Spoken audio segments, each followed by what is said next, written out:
Hello and welcome to Talking Reds, a Nottingham Forest podcast, hosted by myself, Greg Oram, and my fellow Forest fan from across the Atlantic, Richard Spray.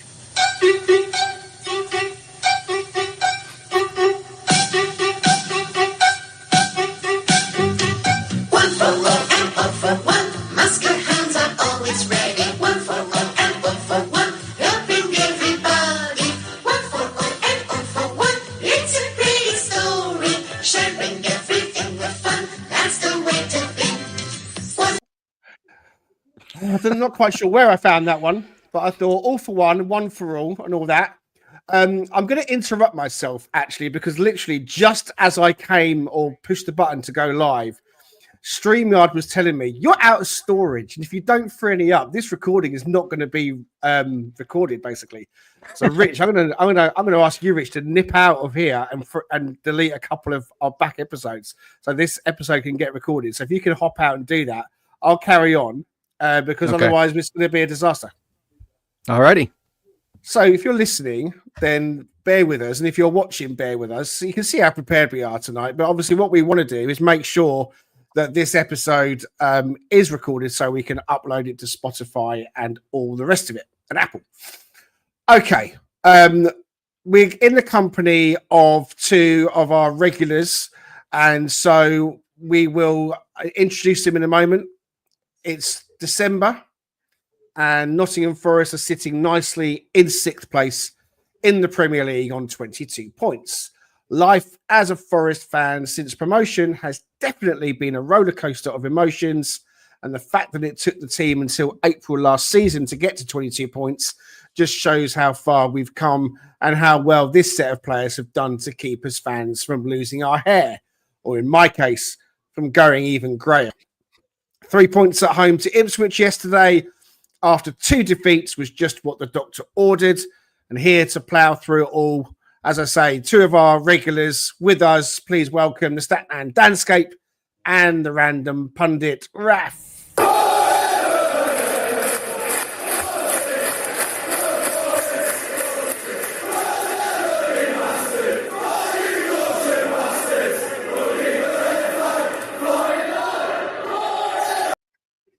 There we go. Right. So it could well be that actually, this whole episode doesn't get recorded. And so it might be that we're only available on YouTube going forwards and so on. But we'll see. We'll see what happens. And it's all fun and games. Don't forget to join in with us in the chat. Drop your comments. And if you don't say hi, we won't know that you are here. Of course, you might be potentially, if it works, listening to this later on Apple or Spotify. We thank you for joining us as well. Okay, we have a quiz question to start proceedings off. Haven't done one for a while. So the quiz question today is, in which league do Forest women play? Pretty simple. We speak about Forest women quite a lot on the pod. So simple quiz question, in which league do Forest women play? We'll talk about them just a little bit more now because Forest women have been in action today in the Women's FA Cup. They were away. It was a tough journey and an opponent that promised to possibly upset the apple cart. But the Forest women came through it with a 19-0 victory away at Long Itchington. It sounds like goal festival, goals galore.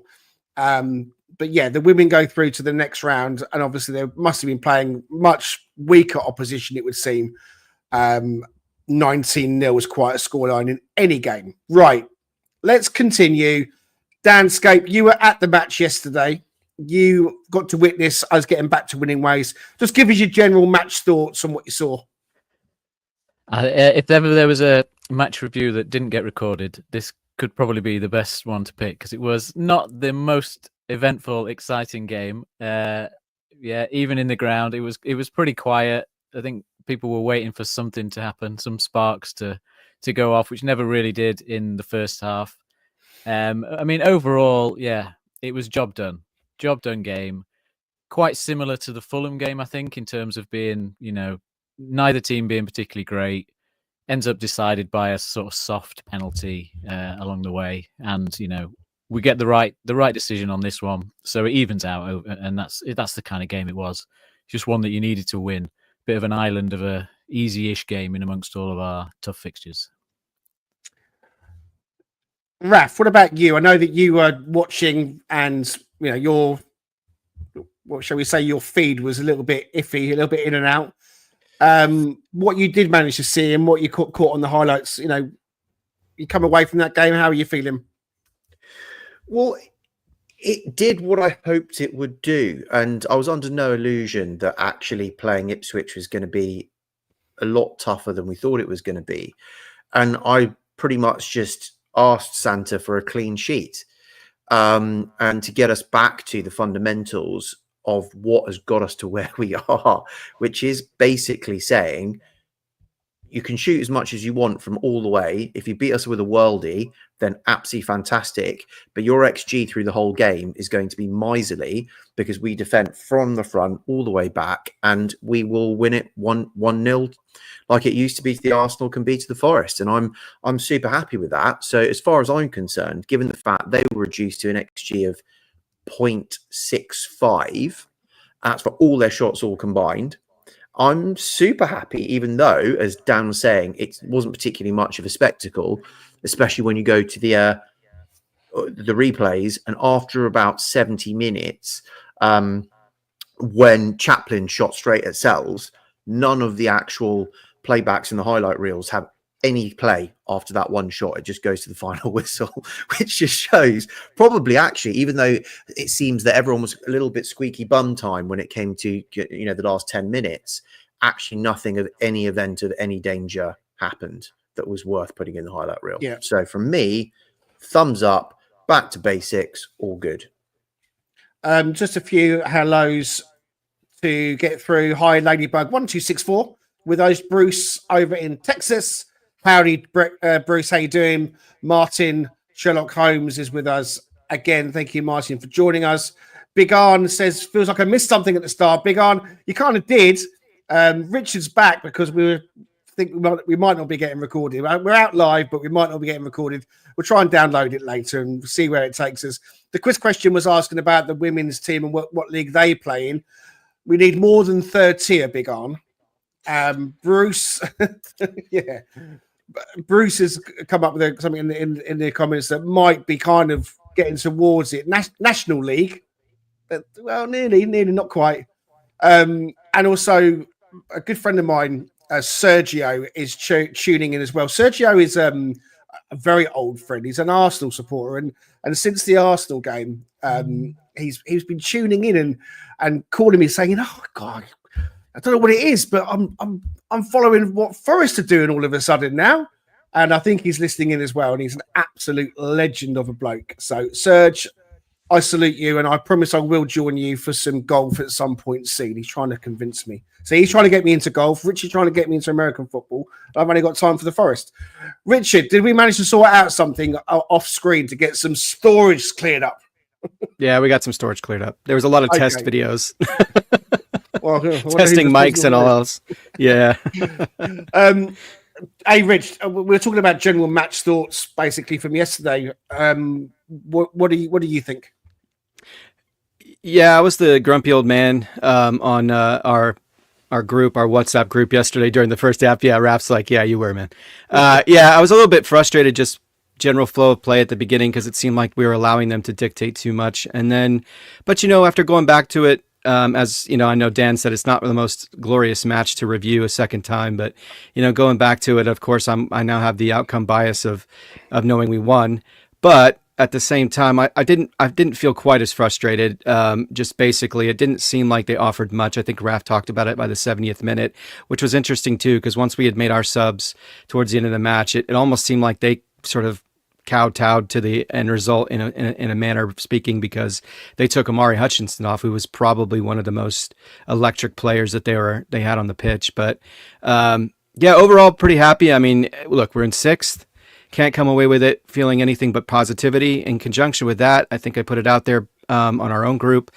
We didn't reach 22 points or past 21 points until February 17th of last year. So, which was the 25th week of the season. So we're significantly better as we've known. But that right there alone tells you that coming away with the 3 points is what's most important. I think, Greg, you said it in the last match, one of your many prophetic moments, it seems, about 1-0 and a grinded out 1-0 win. And that's exactly what we got. And we certainly will take that every single week. I think I actually might have gone a little bit further and said grinding out 1-0 will on Chris Wood to score. That's true. Excuse me. Yes. We can't forget that part of it. Yes. And I also was the only one that said I think Nico Williams might play. And I think that's correct as well. Yes. So there was a couple of things in there. But I mean, I saw the team line up. I saw the 5 changes, which was not a big surprise because that meant that Wood was back in and Gibbs White was back in. And we toyed around with the idea of whether Anderson would play as well. I thought that actually they might share the minutes. So I got that one wrong, and Paul Morley was on, and he said he thought Anderson would play, and maybe one or two of the others did as well. Dominguez stepping out, but home to Ipswich in the Premier League, who've just come up, and albeit they're being quite plucky, and that's the word that we used to describe Luton last year. They are quite plucky, and they are staying in games, but they're bottom 3 Danscape. They're bottom 3. We should be winning against Ipswich at home, shouldn't we? Especially after the way that we've started the season. Yeah, we should. I think aside from the 3 points, probably the biggest positive out of the game is that Gibbs White and Anderson were back and they got through it okay, and that means that we're getting closer to full strength. I think the lineup, for me, I think the lineup disrupted us a bit. You know, I know we won, and I know we didn't necessarily create too many problems for ourselves in the game, but I do think there's a lot of change in there. There was a lot of new partnerships in there, and I think that disrupted our fluidity going forward. And I think that's ultimately why it ended up being a very tight 1-0 win from a penalty. We didn't create a lot. We didn't look like when we had the ball, we had a clear identity of how to get around them and create some chances. So I think that it was good to see that change of personnel. Because it introduced us to Jota again and a few of these players getting a start that they've deserved, and managing the future games that we've got this week as well. Obviously squad time and things like that helps, but I think that probably just meant that the first half in particular we never really got going, and it took that penalty decision to sort of spark us into life almost. A few more hellos. Rachel Latham is with us. Hi folks, love tuning in and listening to you guys chatting. Always a great and entertaining episode. Don't normally get to listen live. Thank you for joining us, Rachel. Great to have you with us. But I'm sorry, Rachel, Forest are possibly the women equivalent of League One, but it's the name of the league that I'm after. You're going to have to do better than that, Rachel. Also, morning from New Zealand. Fraser is with us. Thank you very much for joining us from down under. The Garibaldi Bard is with us. He has produced an epic medley of Forest related songs, which I've been desperately trying to send. I'm trying to send it to myself so I can get it uploaded, but it's quite a big chunk of data. So if we can't get it on this episode, it might be that we get it on tomorrow's when we do Man City preview. But I'll tell you something, the Garibaldi Bard is an exceptional artist with his Nottingham Forest player songs. They are absolutely joyful. Raf, one player that that I love, one player that that I've been calling for, the man with the eyebrows, Jota Silva. And let's have a chat about him and how you thought he got on. I mean, it was a bright start, wasn't it, in that very first minute or two when he stormed down that right wing?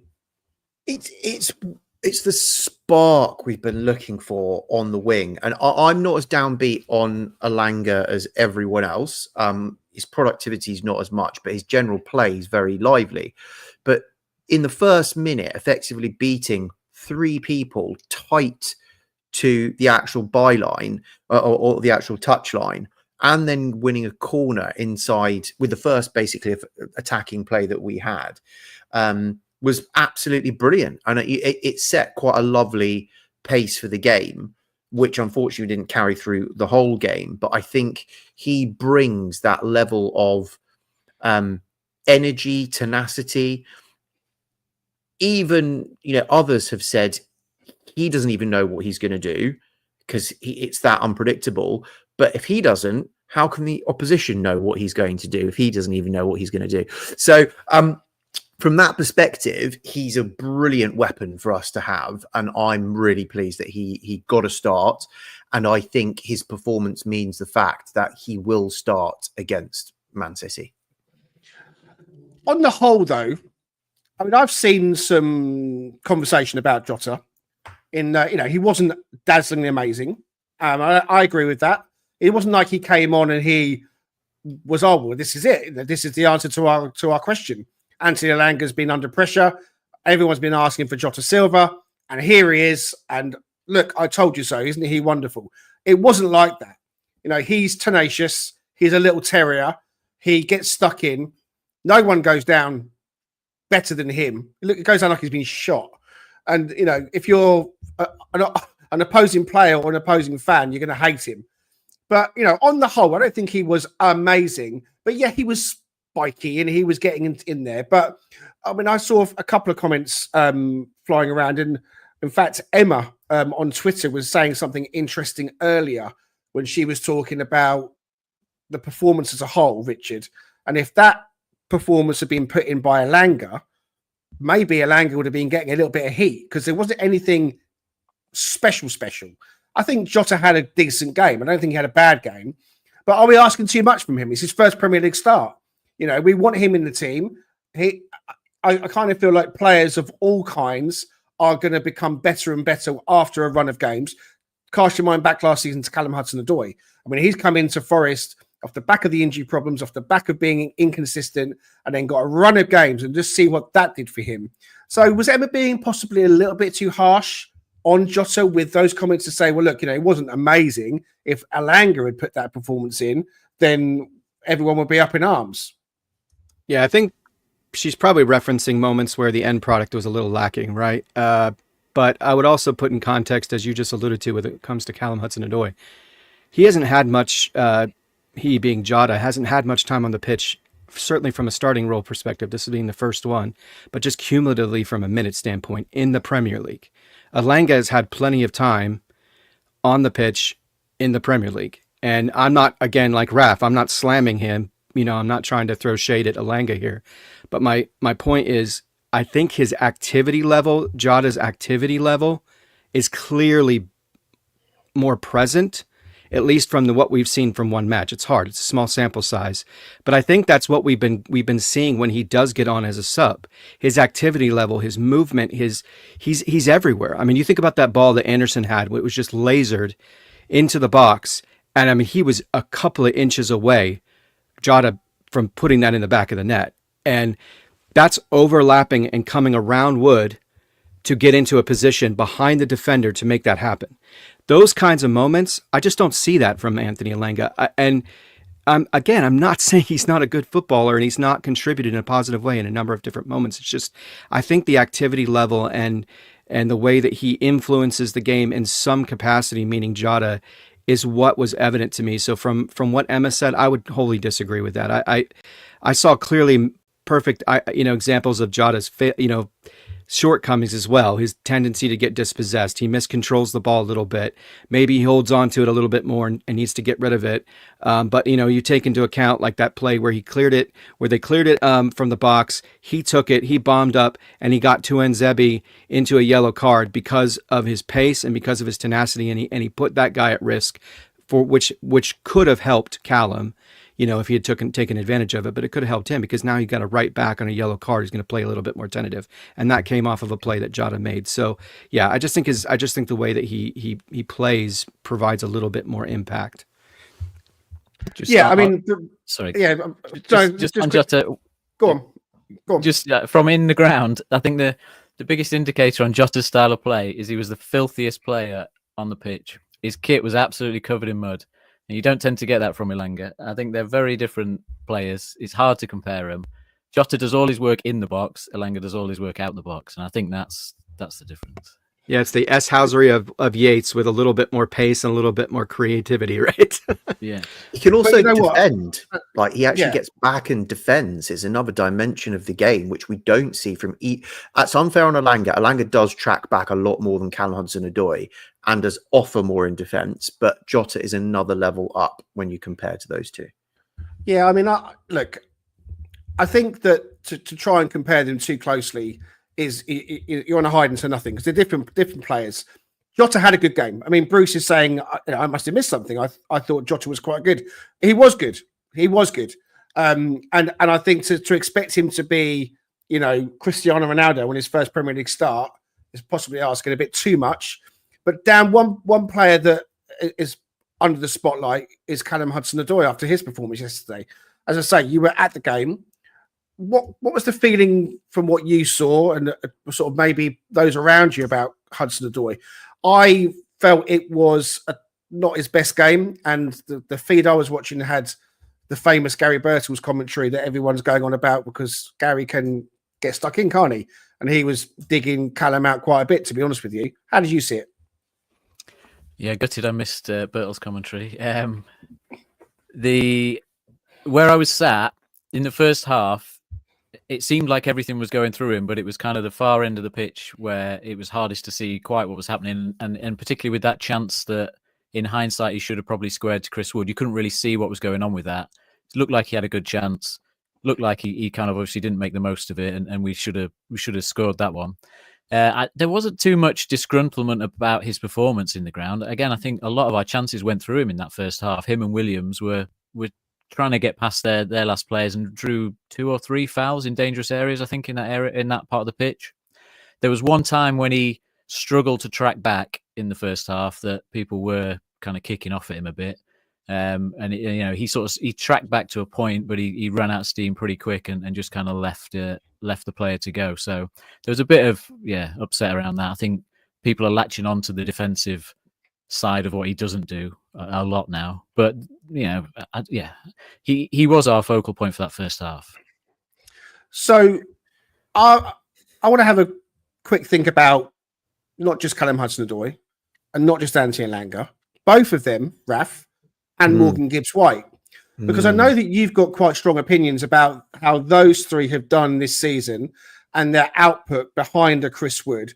So over to you. Tell us your feeling on Hudson-Odoi, Elanga, and Gibbs-White. I know you've been looking at those three quite closely. Yeah. Go for it. So before the season, you kind of had how many goal outputs do we need, really? How many goals do we need to score? And, between Wood and Taiwo, they had a certain goal quotient where you'd hope they'd probably bag between them 25 goals. You'd hope 20 to 25 goals would be absolutely brilliant output from them. Then you're kind of looking at the three that sit behind and you're thinking, right, they need to, at a minimum, chip in with 20 goals between the three of them. And then we're kind of around about the 40, 45 mark. And then you can chip in with a few from midfield, a few from the defenders. And then we're into the kind of 50-50 mark, which gets us to where we need to be for mid-table. Now you have a look at what's been happening behind Wood. And I think we've got rose-tinted glasses because of how good Wood has been and the number of goals that he's scored. But if you look at the productivity that sits behind him, and we got what we needed out of Ipswich, and we are sitting 6th in the league. But if we want to stay where we are and we want to actually entrench ourselves there, I'm not even going to say even kick on because that's like unworldly, but even to just stay where we are, we can't rely on Wood scoring every game. Basically, the defence have got us with Wood to where we are right now, with a big shout out to midfield, who are hugely depleted and have done a fantastic job with very few numbers that we've got left in the squad. But looking at it, Morgan Gibbs-White's played 8 games now, eight games worth of 90 minutes. Elanga's played 8 games worth of 90 minutes. And Callum Hudson-Odoi's played 11 games worth. And if we look between those 3 players, they have Morgan Gibbs-White has 1 goal and no assists. Elanga has no goals and 2 assists.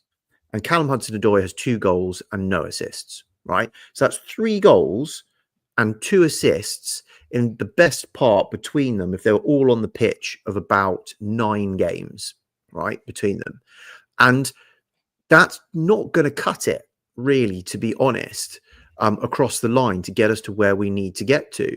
So they really need to step up. I really think it's time that the torch is passed from Callum Hudson-Odoi and from Elanga to get Sosa and Jota, probably give them a chance, give them a start, see what would happen. I do think though that Callum Hudson-Odoi has a lot of creativity behind him, and he does get double marked a lot.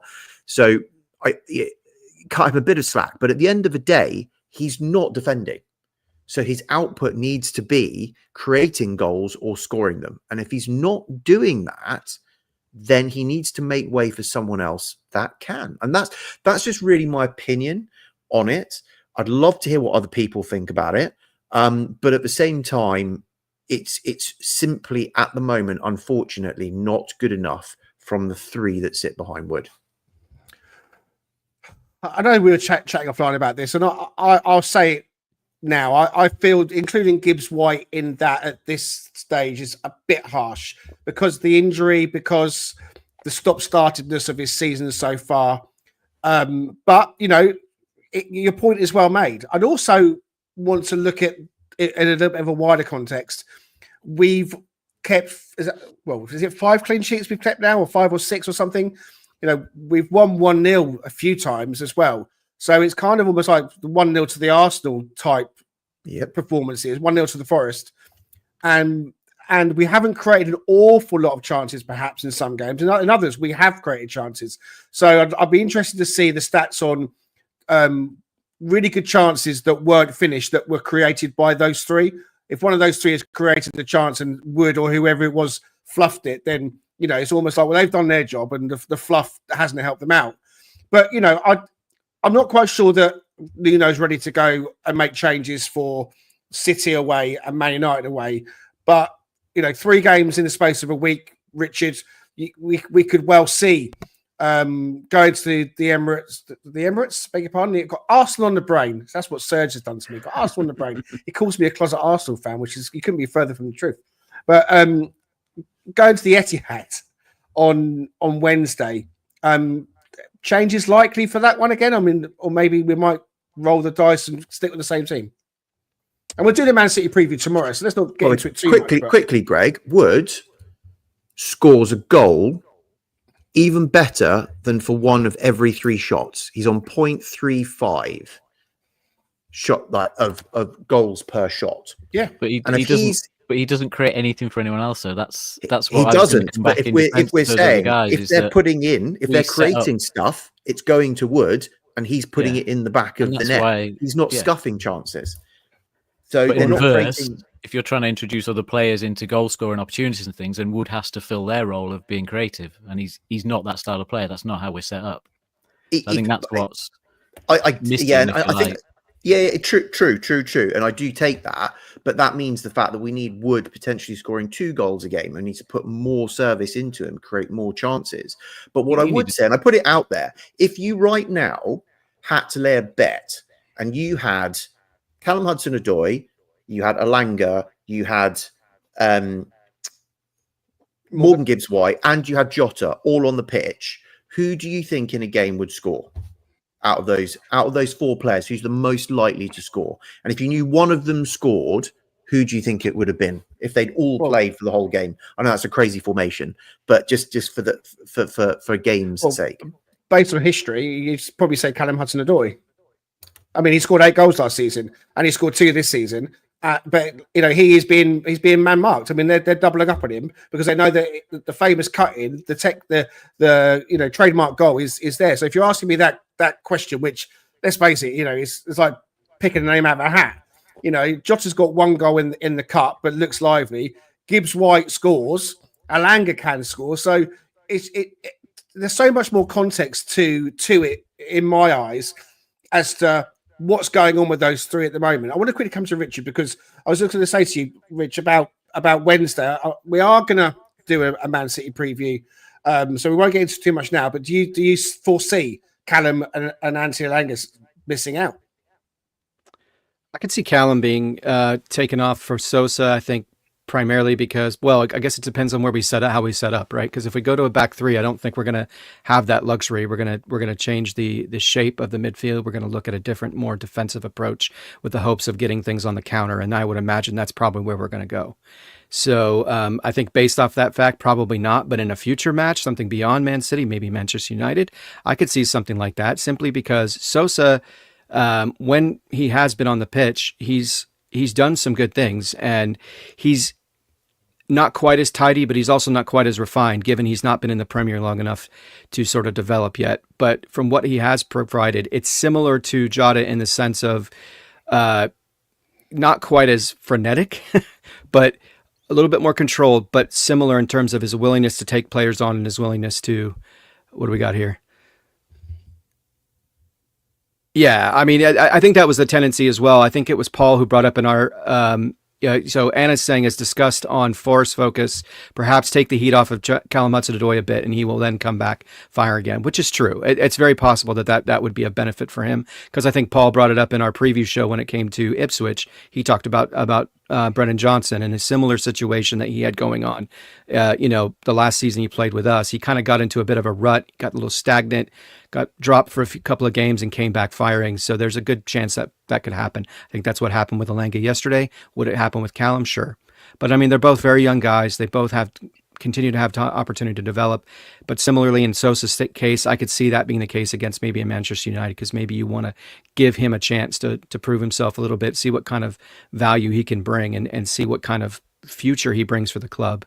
Because those are the kinds of players come in at a relatively inexpensive, and you develop them well enough, then you sell them on the proverbial Brighton model that we keep talking about. But we're never going to know until they actually get a chance to play.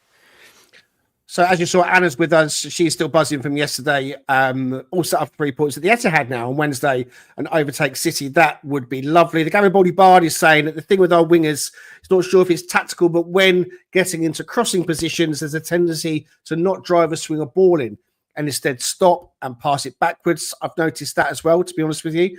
Gordon, Metcalf, how you doing, Gordon? Drop Callum and Alanga. Sosa and Jota for me for now, definitely. Big Arn, hope that Nuno and team have focused on the defence as priority number one, onto attacking issues next. I think the defence is clearly tightened up. I mean, it's there for all to see. I mean, barring those the Newcastle game and the Arsenal game, our defence has been watertight. It's been absolutely fantastic. I mean, Greg, for that Arsenal game, for perspective, you've seen what Arsenal are doing to teams right now. There was no shame in what happened to us at Arsenal. They are unplayable at the moment with Odegaard back. They're just unbelievable. Yeah, I mean, I agree. I think he's fantastic. Gordon's asking about getting Marmoush in January. It's not going to happen. That's not happening. He's playing well. I'm afraid. He's playing well. He's not going anywhere. Too expensive. Too expensive. I mean, those stats that you piled out, I mean, they do look a little bit shocking or sound a bit shocking, as Anna says as well, when it's laid bare. But keep in mind with assists. Keep in mind with assists, unless you are literally the last player to touch the ball before the goal goes in, you don't get credited with an assist. So exactly, you can pass it, you can knock off a defender, you don't get the. Yeah, Dan, you want me to open the can on Morgan Gibbs-White and his. Wemo did one yesterday, and it hit a defender on the way through, and he didn't get the assist for my FPL, which I was most annoyed about. I saw that. I was like, that's got to be an assist that Mbeumo's got this. That's what I'm saying. So assist is kind of, it's almost an outdated one now. You can look at goal creating actions, and that's who's involved in these goals. Yep.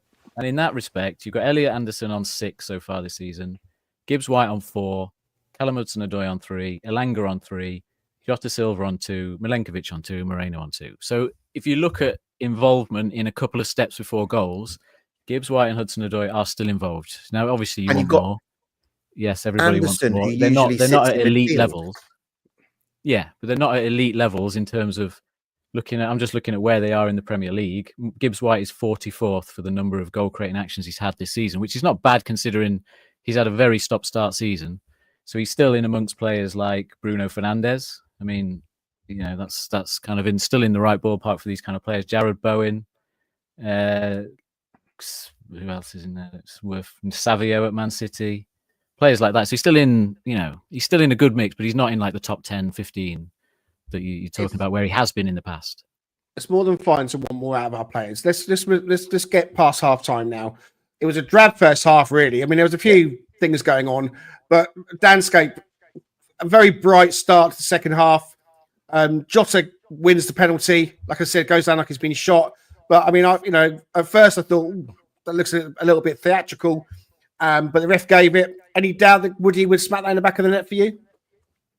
No, although he did take like a couple of seconds extra after the ref had blown the whistle to say get on with it, and I think you could sense that extra tension in it. I think someone maybe said something near me whereby it was like, "Oh, why is he just taking this extra couple of seconds?" And you always don't like that when you're watching. I like But that. not- I quite like it when they just stop, because the whistle doesn't Yeah. mean It was like go extra. straight away. No. It's like just pause.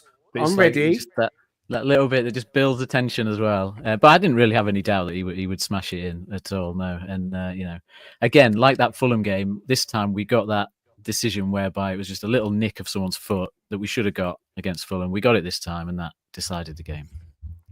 And we had all the ball in the second half. We could have had a second with that lovely clip back from Jota, Murillo rising and could have got his second game in a row goal at City Ground. Good save from the goalkeeper, and we were looking like we were settled in to win the game.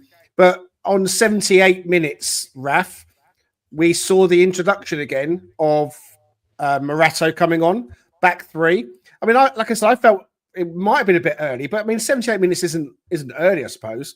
But we were in such dominance that we literally changed our shape and then just defended our edge of our penalty box. And on reflection, Ipswich didn't batter us, but I was a little bit nervous. How are you feeling about that? So I think this is really interesting. I think you raised a really good point here, Greg, because I was struggling with my feed. And so I didn't see that part and that substitution and the run up to it. You're evidently frustrated because we were in front foot mode at that time.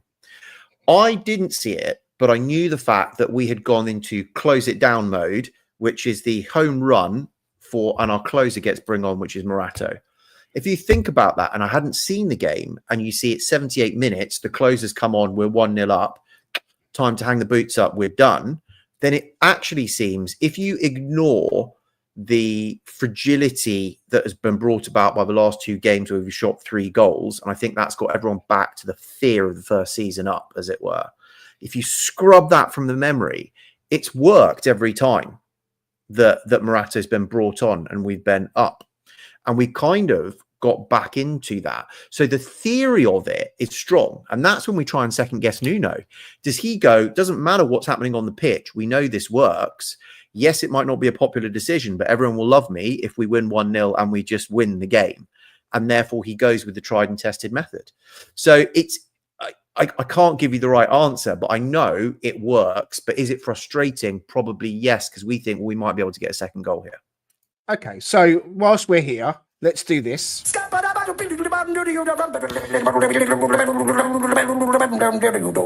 I'm a scat man.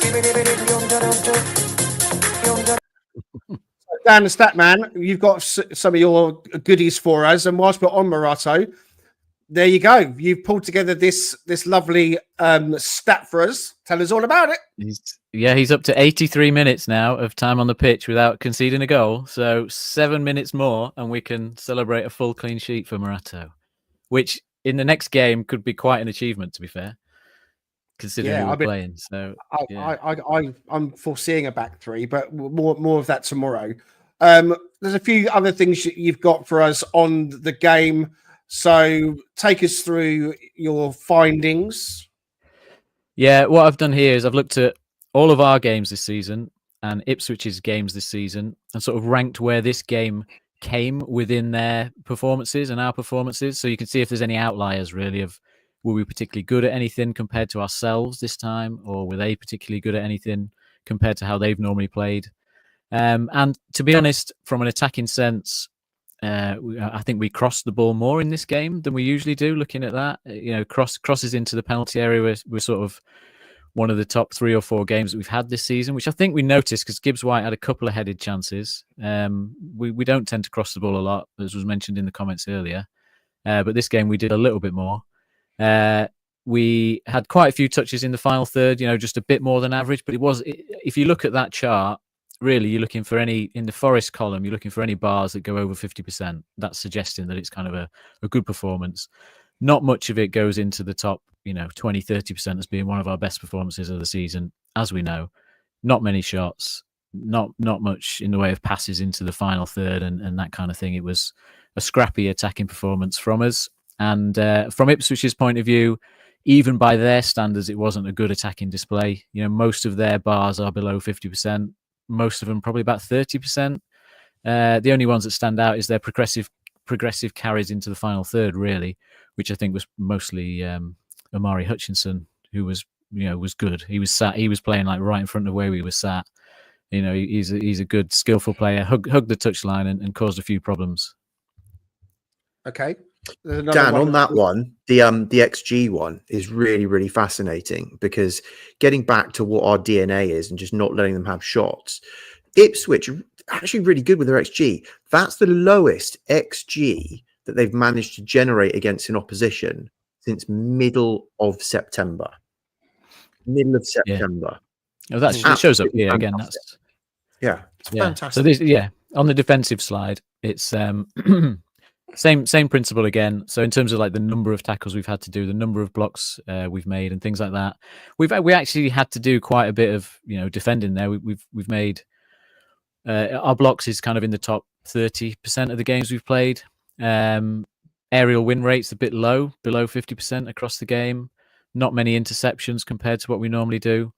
Crucially, we didn't make any errors again. And we didn't commit many fouls, which I think was important, because they're pretty good from set pieces. I think we saw from their corners, they caused a bit of problem with Leif Davis's deliveries. But in terms of fouls committed, I think it's probably the least fouls we've committed in a game so far this season in that game.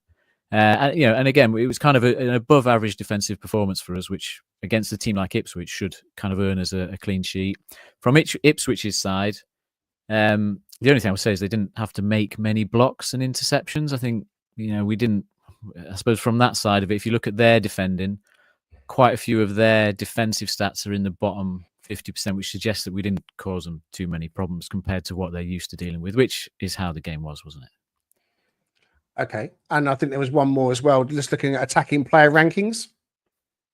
Yeah. So just picking out the some of the stats like expected assists, shots, shot creating actions, who's having the touches in the attacking third, passes into the final third in this particular game. And the two players that appear the most in this chart, without sort of reading them all out, is Hudson-Odoi and Anderson. So despite Hudson-Odoi not having a good game, not trying to suggest that he did, he was still our outlet. He was still the guy who was creating shots for us or for himself. He was having the touches in the attacking third. He still took players on and got past them, in the tight areas. But I think Anderson probably stood out more in the game from a deeper role, because he was progressing us into those positions, into those dangerous positions. And then Hudson-Odoi was probably just making the wrong decision, when he had the chances there. But he was still heavily involved. He was still our main outlet in the game. I think that's what shows from how often his name pops up. Richard, just want to spend one more minute on the game before we have a quick break. I want to ask you about what you thought of Leif Davis and what you also thought about Liam Delap, because they're the two players that I've got my eye on that could potentially be useful in our squad. I know that Liam Delap is a big lad, and we're thinking about a striker in the future. He might be earmarked for bigger things potentially, but I think with a team like Forest sitting sixth in the table and with an eye on Europe, Ipswich are going to go down, I think, if I'm honest with you. Clubs might be clamouring for him. Is he the type of player you'd like to see at the City Ground next season? Yeah, I think what's great about Leif Davis is kind of what Dan just discussed, is the way that he manages set pieces. I mean, his corners were fantastic. I don't think I saw him really deliver one that wasn't effective. A left-footed left back, which I know Dan loves the left-footed left back. So, I think his defensive capabilities similar to Moreno in that sense. He's much younger than Moreno. I think he's only 23 or 24 years old. But he offers a similar skill set in that capacity. So from a increase in performance related to the defensive side of the ball, probably not as effective, but the way that he delivers the ball into the box is definitely something that we could value. And I think with having Wood there, I think with having Milenkovic there, especially on a set piece, that's only going to be an improvement. Not that, we don't have guys who are capable of doing that, but I think that's Leif Davis. In terms of Delap, I agree with you. It's interesting. He's kind of somewhat, maybe I'm getting a little off track here by saying this or trying to be too creative with my comparisons, but I would say that he's somewhere in between Taiwo and Wood, right? He's got the finishing capability of Wood. Not that Taiwo hasn't shown some of that in the past. It just hasn't been the case recently because of his injuries. But he's got a physicality to him. But unfortunately, anyone, even if someone as gifted as the Lap, is not going to be able to outmuscle a 6'5", incredibly experienced captain of Serbia like we have in Milinkovic. So I think by virtue of that, I think that was one of his challenges there. But he did have a couple of moments in the first half in particular where he's got a little bit of skills on the ball as well. He's kind of cutting in across the face of goal, trying to take a shot. And I think he actually got a corner within the first few minutes of the match. And that was one of like 4 that they got in the first 15 minutes, which was frustrating. I think that's where I got my most grumpy at that point. But he definitely has the skill sets. He's got 6 goals this season. He leads the team in goals. So there's definitely value there. And he's 21 years old. He's a Man City product. So he's coming from a system that produces talented players. So I agree with you, Greg. I think those two guys, Amari Hutchinson, I would put him on the list as well. Yeah. I'd be shocked if he's still there next in the off season next year in the summer. I would his pace and his lateral movement and his left foot is frightening. I mean, if you see that goal he had against Manchester United, I mean, maybe again get a little bit off out of my element here, but Saka-esque in terms of his ability to turn and shoot quickly and do it in a way that no one's gonna be able to save it. So, those 3 guys for sure. But yes, the first 2 I would say I would love to see on our team. Fantastic. Okay, time for a break. Gonna play you the original Cheese Trader ad tonight. So if you're listening, if it has been recorded, then you're gonna get the music. If not, here come those tasty, lovely cheeses.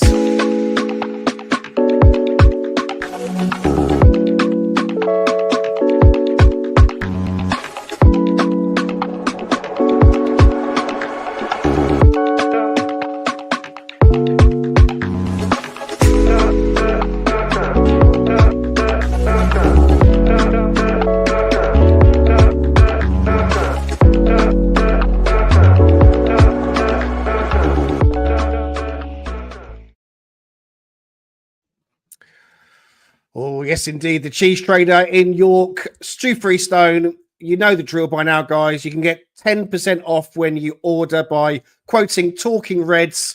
And we are now into December, the Christmas season, when cheese seems to be on everyone's table. I would imagine. So, yeah, get in touch with the Cheese Trader in York. You can get your deliveries the next day. You've seen the slides. You know the drill by now. He is an absolute legend, Forest fan as well. Okay, it is the 1st of December.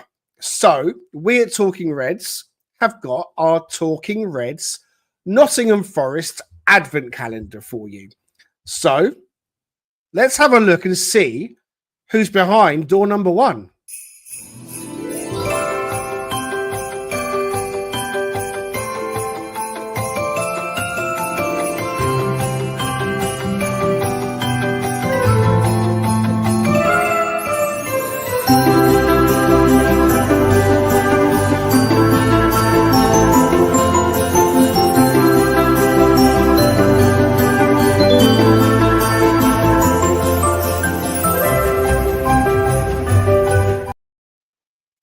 Number 1, well, it could only really be, from my point of view, the fantastic Peter Shilton. Peter Shilton joined Forest from Stoke City in 1977 and was potentially the final piece in the jigsaw of the great Forest team of that era. Conceding just 18 goals in 13 league appearances, he was instrumental as Clough's team won the First Division title in their very first season after promotion.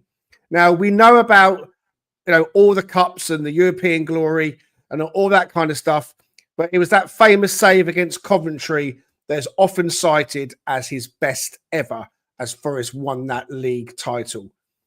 He was the guy that stood guard in the goal for Forest, keeping strikers at bay, making world-class saves.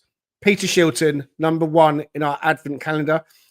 Now, any thoughts or anything to say on Peter Shilton, Dan? I know that he's a player that played for Leicester. He played for Derby. So, he's an East Midlands boy, originally from Leicester. But he was instrumental in that era in that team, wasn't he, when we won all those trophies? I'll be honest, I don't, because it's just before my time in terms of watching the team. I know how important he was. I know he was like Clough's. He wasn't his first signing, but his most important signing. That's I read what I'm a book saying. recently where he had a quote where it was like, "Look, give me the best keeper we can get, and we'll do all right." Basically, I think when he signed him from Stoke, whoever the manager was, said he'll get you the sack, and Brian Clough said he's not that good. But it was because they knew that they needed a keeper of such high caliber. Yeah. So it just goes to show that a keeper can win you titles as much as a striker, right? That's what Clough thought straight away. Yeah, that's what I mean. The quote from the book, I made a note of it when we were talking about our goalkeeping issues earlier on in the season, which we luckily don't have now. But yeah, very much in Clough's mind, it was you need the best number one you can get, basically. What about you, Raf? You're a little bit closer to my age. You remember much about Peter Shilton? I was just in awe, really. And again, it's really, really foggy memories from when you're really, really small. But the fact was we had England's number one. Like, he was absolutely fantastic. And I think it's 125 caps for England or something like that. And you just look at how quintessential he was part of the England setup, let alone for Forest. And that gives you a measure of how he was the best and how lucky we were to actually have him at Forest in that really, really special time. Richard, word on Peter Shilton? I hate to say it this way because it's isolating one of the most notorious moments in the history of football, but he unfortunately was the guy involved in the hand of God play, if I'm not mistaken. So don't even go there. Don't even go. I'm sorry. It was the first memory I had. I mean, it was the first World Cup I had ever seen. 1986. So, but he was supposed to be the starting keeper, if I remember correctly, and I was kind of disappointed that he wasn't, knowing he played for Forest in the '90 World Cup. But I think that's when we saw David Seaman get elevated, wasn't it? I thought that's what happened. No. I thought he didn't. Okay, maybe I'm misremembering it then. Yeah, he played 1990. That was okay. A Swans goal. Yeah. So, but yeah, I mean, phenomenal player. Can't say anything more than what's already been said, but yeah, I hate the fact that that's my first lasting memory of him, just because it was way before the internet and way before I had the ability, being in the middle of the United States, to be able to actually watch a Forest match, in with any regularity. So, yeah, phenomenal. I mean, Peter Shilton was my first Forest hero when I was a kid. I remember the second European final just about. So I was kind of really coming into Forest and as a sort of a 5, 6, 7-year-old, and Peter Shilton, big character. And I loved the idea of being a goalkeeper. So I loved Peter Shilton. And I remember when he went to Southampton, I was absolutely devastated. I was gutted. I couldn't believe it. I was like, what's he going to Southampton for? So he was my first Forest hero, which is why I picked him to be the number one in our advent calendar. So we're going to be revealing a different player or Forest-related person every day. It may not be on the pod. We'll put it out onto YouTube Shorts as well as Twitter and the other social media channels.